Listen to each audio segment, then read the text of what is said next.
이스라엘이여 너는 행복한 사람이로다. 아멘. 사무엘상 74번째 시간입니다. 하나님이 다윗의 생애를 인도하십니다.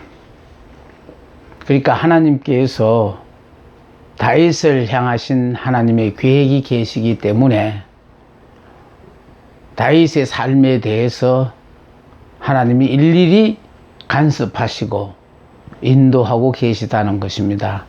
그러니까 지금 우리가 살아가는 것도 마찬가지예요. 우리는 다른 사람과 비교해서 나는 복이 없어서 부모님의 도움도 받지 못한다. 나는 정말 운이 없어서 이렇게 힘든 시대에 태어나서 이 고생을 한다라고 이렇게 생각하고 사시지만은 우리가 이 땅에 태어났다는 것 자체가 나를 향하신 하나님의 계획이 있다는 것 아시고 주어진 상황에 좌절하고 낙담하지 마시고 최선을 다해 사시면서 이런 과정을 통하여 결국은 나에게 뭐를 깨닫게 하시는가를 여러분이 열심히 노력하셔서 이렇게 가난하게 사는 것은 정말 이건 죄는 아니지만은 생활에 불편함이 참 많구나. 내 능력으로서는 도저히 이 가난의 굴레를 벗어날 수 없으니 이제 은혜 주시기를 기뻐하신 하나님을 믿어서 하나님의 나를 통하여 이 땅에 시정코자 계획하신 아름다운 그 뜻을 이루어 드림으로 말미암아 하나님도 나를 통하여 영광 받으시고 나도 하나님으로 말미암아 이 세상에 태어났다고 정말 주변의 모든 사람들에게도 하나님이 나를 얼마나 사랑하시는가를 말로서 설명하는 것이 아니고 삶 자체로서 이렇게 증거하며 살아가는 우리들이 되었으면 좋겠습니다. 그러니까 절대로 우연은 없습니다. 필연입니다. 그래서 하나님은 다윗의 생애를 인도하시는데 먼저 그일라를 구원한 다윗이에요. 블레셋 사람들이 그일라로 내려와서 그 성읍을 약탈했어요.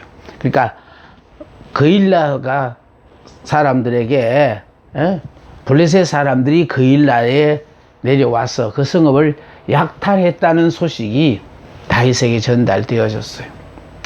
자, 다윗은 그들을 구원하기 위해 가고 싶었으나 그일라를 구원해 주고 싶었으나 자, 하나님도 다윗에게 블레셋 사람들과 맞서 싸우라고 지시하셨으며 또 지시로 끝나지 않고 또 반드시 성공한다고 약속하여 주셨다. 그러니까 지금 다윗의 입장이 한가롭게 남을 도울 수 있는 처지가 아니다 이 말이에요. 언제 어느 때 사울이 다윗에게 쳐들어 올는지를 모르는 자기도 쫓기는 신세에 있는 사람이 어려운 처지에 놓인 갈라 사람들을 구원한다는 것 자체는 조금 무리지 않을까라는 생각은 들었어요. 그런데 하나님도 다윗에게 블레셋 사람들과 맞서 싸우라고 지시했어요. 그러니까 결국은 블레셋 사람과 더불어 맞서 싸우라고 하나님이 지시를 했는데 지시로 끝나지 않고요. 여기에 또 반드시 성공한다고 약속하여 주셨어요. 그러니까 아예 승리가 보장되어 있는 싸움이에요. 그래서 말씀에 순종하여 그일라를 구해줬어요. 자, 그들을 도륙하고 그일라 사람들을 구출해 줬습니다. 그일라로부터 도망한 다윗이거든요. 자, 보세요. 내가 이런 위기에 처해서 처했는데 다윗이 와서 나를 구해줬어요. 얼마나 고마운 은인입니까? 그런데 이 그일라 사람들도 다윗을 배반해버렸어요. 그일라 백성들이 다윗을 배신해버렸습니다. 도움은 받았지만은 나중에 다윗이 여기 있다는 말을 안 함으로 말미암아 또 자기들에게 닥쳐올 그 어려움을 생각해서 다윗을 배신해버렸어. 인간은요 오로지 자기만 생각하게 돼 있어요. 다윗은 자신을 보존하기 위해서 하나님께 여쭈어보았습니다. 자, 10황무지의 다윗이에요. 이제 그일라에서 도망하여 이제 10황무지로 왔어요. 다윗은 황무지에도 있었고 산골에도 있었고 숲풀 속에서도 있었어요. 그러니까 쫓기는 사람이 한가지게 풍류가 좋은 곳에서 그렇게 지낼 수는 없어요. 그러니까 살아날 수만 있다면 어느 곳이든지 불구하고 그곳에서 생명을 연장하고 사는 거예요. 그래서 황무지에 다윗은 황무지에도 있었고 산골에도 있었고 또 숲풀 속에도 있었다. 이제는 있는 곳이 어디냐가 문제가 아니고 살 수만 있다면 어디든지 거기 가서 살아남겠다는 거. 이게 산 생명들이 자기의 살아있는 그 생명을 지키기 위해 사는 최선의 방법이거든요. 사울은 다윗을 전혀 용서할 수 없는 원수로 생각하고, 그러니까 우리가 생각하는 거잖아요. 다윗이 무슨 죄 지었나 이 말이요. 죄가 없는 선량한 양민이에요. 그것도 나라가 위기에 처했을 때 나라를 정말 구해준 국가를 위해 공을 세운 사람이에요. 그런데도 불구하고 무조건 하고 다윗이라면 싫다는 거야. 왜 싫은지 아세요? 그건 바로 사울을 지배하고 있는 영과 다윗을 지배하는 영이 틀리기 때문에 그런 거예요. 영이 다르기 때문에. 그래서 결국은요, 예수를 믿어도 가족이라도 믿는 자와 안 믿는 자가 다투게 돼 있어. 산 자와 죽은 자가 한 집에서 사는데 다툼이 없겠습니까? 그래서 우리의 영이 살아있어야 정말로 산자로 말미암아 하나님의 은혜를 누리게 돼요. 사울은 다윗을 전혀 용서할 수 없는 원수로 생각하고 계속하게 추격했으나 하나님은 능력 있는 보호자로서 다윗을 지켜주셨어요. 그러니까 아무리 사울이 다윗을 죽이려고 혈안이 돼도 절대로 못 죽인다. 못 죽이는 이유는 하나님이 다윗을 지키고 계시니까. 그래서 우리의 지금 처해 있는 형편 이런 거 보시지 마시고, 우리는 내일에 희망이 없어요. 그런데 나를 향하신 하나님의 아름다운 계획은 지금 이렇게 무명이고 지금 이렇게 모든 걸 감당할 수 없는 어려운 상황이라도 하나님이 나를 붙잡고 역사하시면요, 전혀 나의 부족함하고 상관없이 하나님은 나를 통하여 새 역사를 시작하시는 그런 분입니다. 요나단은 충실하고 꾸준한 친구로서 다윗을 찾아와서 위로해 주었어요. 그러니까 힘들고 어려운 그 상황에서도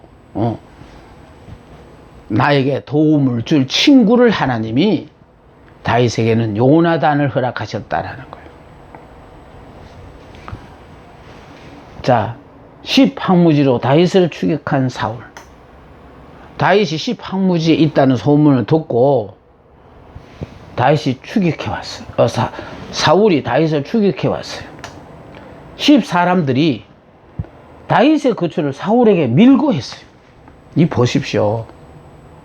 그러니까 사울이 어떻게든지 다윗을 죽이려고 혈안이 되어가지고 모든 백성들에게 다윗이 있는 곳을 달라고 얘기했으니, 그래서 그 밀고를 했어. 사울왕으로부터 인정받고 상 받고 싶었어. 그래서 수입항부지 사람들도요 다윗의 거처를 밀고 해버렸어. 사울은 그들의 정보를 고맙게 받아들였으며 드디어 다윗을 잡을 수 있는 호기가 돌아왔다고 그들에게 자기의 고마움을 표시했다라는 거예요. 그동안 아무도 다윗의 소식을 전하는 사람이 없었는데 너희들이 와서 다윗이 있는 소식을 전해주니 고맙다는 거예요. 다윗은 매우 위급한 상황 속에 놓이게 되었으나 그 위기 가운데서도 구원을 받았어요. 이런 말씀들 여러분 은혜되지 않습니까? 그러니까 다윗이 절대절명의 위기의 순간이었지만은 하나님께서 그들 구원하셨다라는 거. 이건 무슨 뜻이냐면요, 하나님이 나를 향하신 하나님의 아름다운 계획이 다 이루어질 때까지는 우리는 절대로 안 죽는다는 것, 죽을 수가 없다는 것, 하나님이 죽도록 내버려 두지 않는다는 것. 이게 우리 하나님을 믿는 사람이면요, 이게 믿음이에요. 여러분은 믿는다고 하면서 자꾸 내가 이해가 되어지는 것만 믿어. 아니에요. 하나님의 말씀은 우리가 이해가 돼가 믿는 거 아니에요. 하나님의 말씀이니까 믿는 거예요. 믿는다는 건 하나님과 우리가 하나가 되는 거거든요. 그럼 하나가 된다고 했을 때 우리가 부부는 남편과 아내가 자녀 낳고 이렇게 사니까 이 하나라고 하나 아니에요. 하나님이 이 얘기하시는 한 몸은 하나는 한 몸을 얘기하는 거거든요. 한 몸이라고 뭐냐? 하나님은 우리의 머리가 되시고 우리는 그분의 지체가 된다. 머리와 지체로서 이루어졌을 때 이게 한 몸이 되는 거예요. 그래서 우리가 육의 사람일 때는요, 남녀 동등이라 그래가지고 한 몸이 아니라고요. 그런데 영의 사람이 되면은요, 남편을 머리로 아내는 지체가 되어져요. 왜? 아내가 남편보다 못해서 지체가 되는 거 아니에요. 성경에 남편은 머리로 아내는 지체로라고 얘기함으로 말미암아 결국은 예수님이 우리의 머리가 되시는데 이 머리를 내가 지체된 내가 이해가 되어져서 나보다 모든 게 탁월하니까 머리로 인정한다, 그거 아니라 이 말이에요. 하나님이 머리로 인정하라고 때문에 하나님 때문에 인정한다는 거예요. 근데 이것을 이해시키는 거는요 참으로 힘들고, 글쎄요, 나는 열심히 전했습니다만 과연 이렇게 사는 여자분들이 몇 분이 될까? 내가 말씀을 전하면서도 복된 사람은 그렇게 살 것이고 복되지 않는 사람은 요새 누가 그렇게 사냐고. 아마 내 말을 받아들이지 못해요. 내가 안타까워하는 거는요, 하나님은 우리에게요 육적인 일을 통해요 영적인 일을 이해하게 해요. 내가 육적으로 상대를 존경할 만해서 존경하는 거는 그 사람의 인격이 존경할 만하고 능력이 존경할 만해서 하는 그거 말고 전혀 그런 자격이 없음에도 불구하고 하나님의 말씀이 남편을 머리로 인정하라는 것은 예수님이 우리의 머리라는 뜻이에요. 그리고 우리는 그분의 지체야. 그래서 예수님이 나사렛 목수의 아들로 이 땅에 오셔서 사셨지만은 육신은 나사렛의 목수로 사시지만 그 육신 안에 있는 영이 하나님이시잖아요. 그래서 하나님 때문에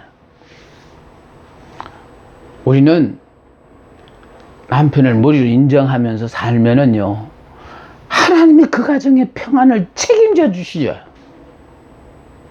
근데 그걸 몰라요. 그게 진리고, 그게 비밀인데. 그래서요, 여자분들이 정말 남편에 대해서, 그지요? 자격과 상관없이 성경 말씀에, 남편을 머리로 인정하라기 때문에, 그래서 인정하면서 사는 집은 하나님이 그 가정에 평안을 허락하셔요. 근데 이혼을 한다는 것 자체가 여러 가지 이유가 있겠지만은요, 저는 그런 것 때문에 갈등을 많이 한다고 저는 그렇게 생각하거든요. 그런데 한 사람은 머리가 되고 한 사람은 지체가 되어지면요, 싸울 게 없어요. 동등이라 그러니까 밤낮 티격태격 싸우는 거거든요. 그래서 이 말씀대로 살면은, 그래서 예수님이, 그래서 남편은 아내를 위하여 그냥 죽기까지 아내를 사랑했잖아요. 그렇기 때문에 아내는요, 남편을 위하여 무조건 복종하라는 거예요. 그것을 바로 주님이 오셔서 우리에게 보여주셨잖아요. 이게 바로 하나님의 말씀을 이걸 이해하게 되어지면은 우리가 하나님을 믿기 때문에 그래야 된다는 거예요. 하나님을 안 믿으면 다른 사람이 생각하듯이 남편이 못나고 능력이 부족하니까, 내가 월등하니까 내가 머리로 사는 것까지 그건 가능해요. 그런데 하나님의 말씀은요, 네가 네 눈에 보이는 남편을 네가 어떻게 대하느냐에 따라 하나님은요, 네가 눈에 보이는 남편을 그렇게 대하는 거 보니까 나도, 하나님, 예수님 말씀하시기에 그런 거예요. 하나님이 너도 나를 외적인 이 모습만 보고 네가 나를 그렇게 생각하는가 보다, 그렇게 이해한다라는 거예요. 그러니까요, 외모를 보고 평가하지 말고 하나님은 중심을 보신다고 하셨으니까, 내가 정말 하나님의 말씀대로 사는 사람은 말씀의 이해를 떠나가지고요, 무조건 남편에게 복종하라고 했으니까 이 달지 말고 무조건 복종하면은요, 아직 자기가 자아가 살아있는 사람은 자존심이 상해서 절대로 못하는 일이고요, 안 죽었으니까 하다가 성질 나는 거예요. 근데 예수 믿는 순간에 나는 죽었다라고 생각하는 사람은 자존심이라는 게 있을 수가 없어요. 내가 죽은데 무슨 놈의 자존심이 있어요. 그래서 순간순간 아직은 육신을 입고 살다 보면 이게 올라올 수 있어요. 그럴 때마다 이런 게 올라오면 안 되잖아. 나는 죽었잖아. 성령이 나를 강권적으로 역사하셨으라도 이런 인간적인 생각 떠오르지 않게 해주시옵소서. 오로지 철저하게 말씀에 순종하며 사는 내가 되게 해달라고, 그런 거 기도하고 삶 속에서 여러분이 이렇게 삶을 통하여 말씀대로 사는 것을 보여줘야 될 의무가 있는 우리들이에요. 내가 살았으니까 여러분 따라는 하나님을 암만 증거해도 하나님은 나타나지 않고 나만 나타나는 거예요. 그래서 여러분을 통해서 예수님의 능력을 나타내려고 하지 마시고 예수님의 인격을 드러내려고 애써야 돼요. 육의 사람은요, 능력 받아가지고 병자를 고치고 이런 역사를 하고 싶어 해요.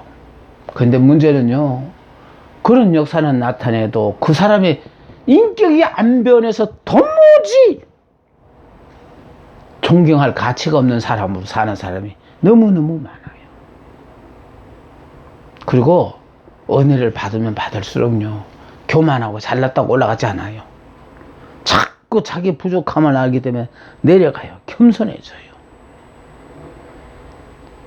오늘의 나의 나된 것은 전적으로 하나님의 은혜라고 생각하고 그저 생활 속에서 그저 감사만 나오는 거예요.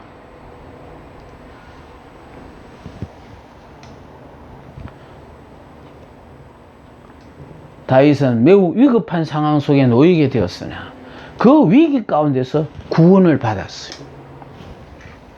사울의 손에서 피한 다윗은 엔게디 황무지에 있는 자연 요새지를 발견하고 거기 거하였어요. 계속 다윗은 지금 쫓기는 삶을 살잖아요. 잠시도 평안한 순간이 없도록 그냥 들들들들 볶아요. 여러분, 우리의 삶 속에요, 이렇게 정신 차릴 시간도 없이 팍 휘몰이치는 그런 삶의 순간들이 얼마나 많습니까? 오로지 나를 하나님만 바라보고 하나님만 의지하는 사람 되어서 그렇게 살기를 원하시기 때문에 들들 볶으시는 거예요. 그래서 어떻게든지 내가 살아남아서 이 원수를 갚아야겠다, 이런 사람을 하나님 보호해 주시지도 않아요. 일이 쫓겨면서도 정말로 하나님만을 바라보고 하나님을 의지하는 그런 사람은 지금 이렇게 쫓기는 다윗의 삶은요, 다른 게 아니에요. 앞으로 사울의 뒤를 이어 이스라엘의 왕이 되어져서 특히 성망으로서 만백성의 존경을 받을 뿐만 아니라 오로지 하나님의 영광만을 드러내야 될 그런 왕이 되어야 할 사람이니까, 그래서 이 삶의 회오리 바람 속에서도 하나님이 눈동자처럼 지키시며 보호해 주심으로 말미암아 언제나 하나님만 의지하고 사는 사람이 되잖아요. 이렇게 살게 하시는 이유는요, 하나님 외에 의지하고 있는 모든 군더더기들, 필요없는 것들을 다 버리라는 뜻이거든요. 그러니까 이런 과정만 한번 거치고 나면요, 내 주변에서 하나님만침 의지하고 있던 그런 모든 것들을 다 제거해버리고 가장 오로지 하나님만을 의지하는 그런 우리들의 삶이 되었어요. 저는 그랬어요. 오로지 환경이 어떻게 돌아가는가에 대해서는 전혀 생각하지 않습니다. 하나님의 말씀이 행복한 사람이라고 했으니까, 행복한 사람은 주 안에서 행복한 거거든요. 주 안에서 행복하다가 보니까 내가 고민해야 될 게 없다라는 거예요. 그러니까 행복할 수밖에 없어요. 그러니까 수시로 깨달아지는 것은 그저 내가 이런 복을 누리고 살아도 되는지 모르겠네, 해도 하나님 좀 너무하신 것 같다, 이런 매 순간을 느껴보거든요. 정말 하나님은 내가 조금이라도 염려하고 걱정하는 그 자체를 싫어하시는 것 같아.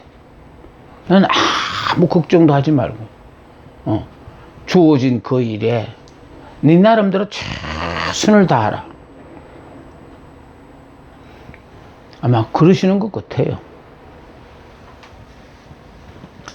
이제 엔게디 황무지에 있는 자연 요새지를 발견하고 거기 거하게 되어졌습니다. 자, 10 황무지에서 다시 엔게디 황무지로 옮겼어요. 그러니까 그냥 수시로 사울의 추격을 피하여 옮겨 다니는 거. 자, 이렇게 옮겨 다니는 일은 다윗의 신세가 되었는데, 여기서 우리가 다시 한번 돌아보는 것은 사울은 다윗을 위하여 죽일 궁리만 했어요. 예? 사울 자신이 다윗을 직접 죽이려고 했고, 그래서 사울은요, 자기 감정을 이기지 못하고 수금을 타고 있는 다윗을 죽이기 위하여 창을 던졌습니다. 다윗이 사울의 강탈을 2번씩이나 피했다는 거예요.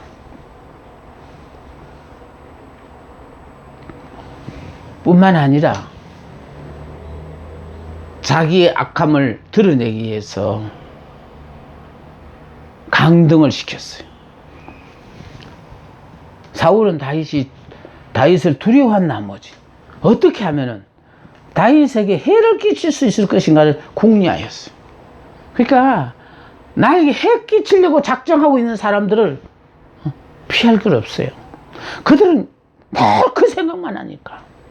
근데 문제는요, 우리가 알아야 되는 게, 우리는 예수 안에 있는 사람들이라 전혀 그런 영향을 받지 않는다는 거, 여러분 그거 아십시오.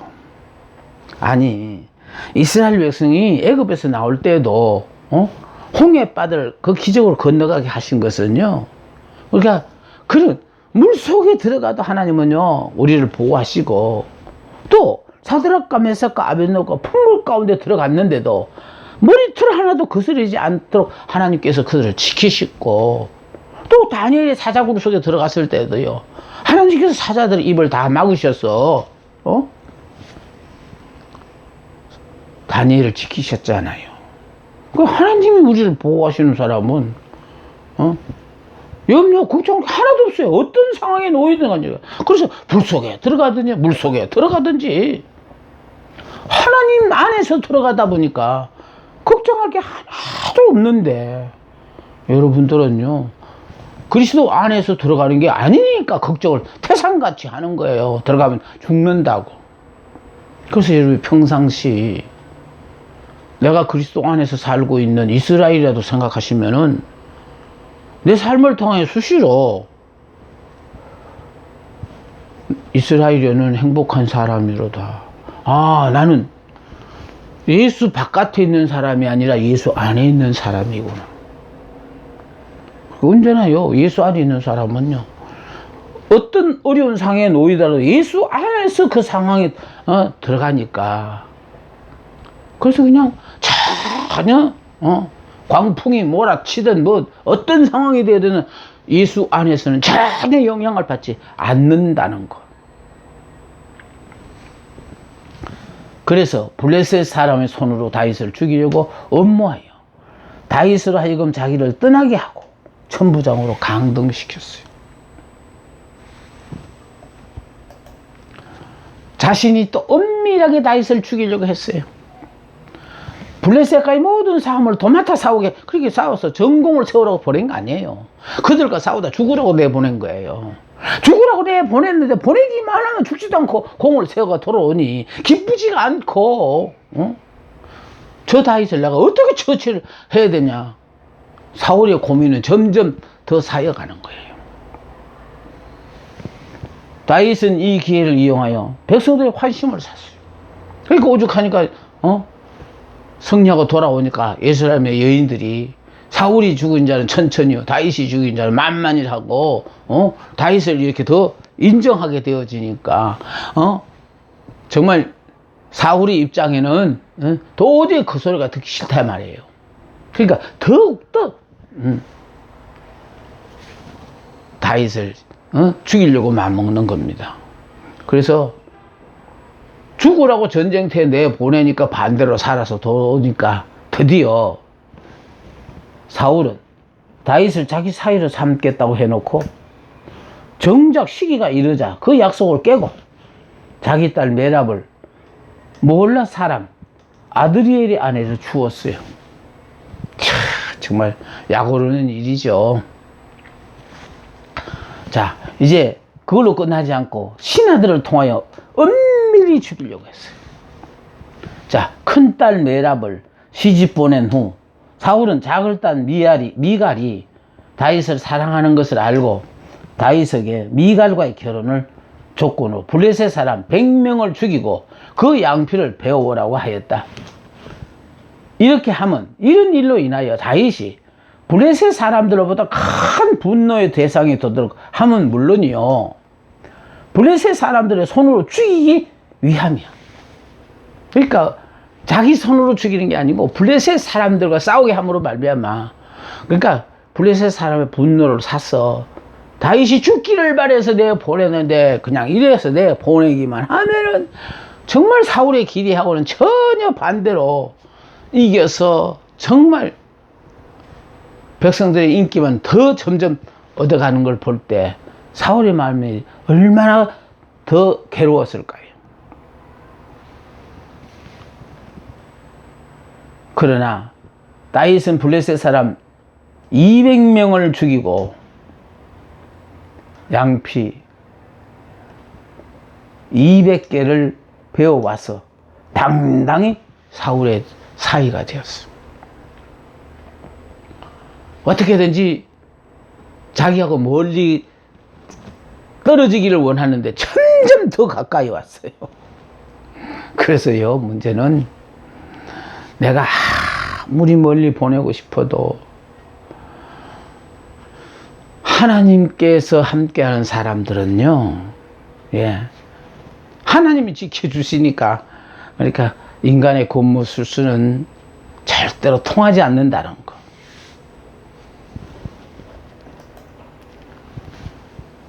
이제 자식들을 이용해서 공개적으로 다윗을 죽이려고 해요. 요나단의 중재로 다윗은 다시 왕궁 출입이 허용되었어요. 사울이 여호와의 부리신 악신에 접하여 다윗은 수금을 탔다. 그러니까 여호와의 하나님의 말씀에 불순종하니까 여호와의 신이 떠나가 버렸어요.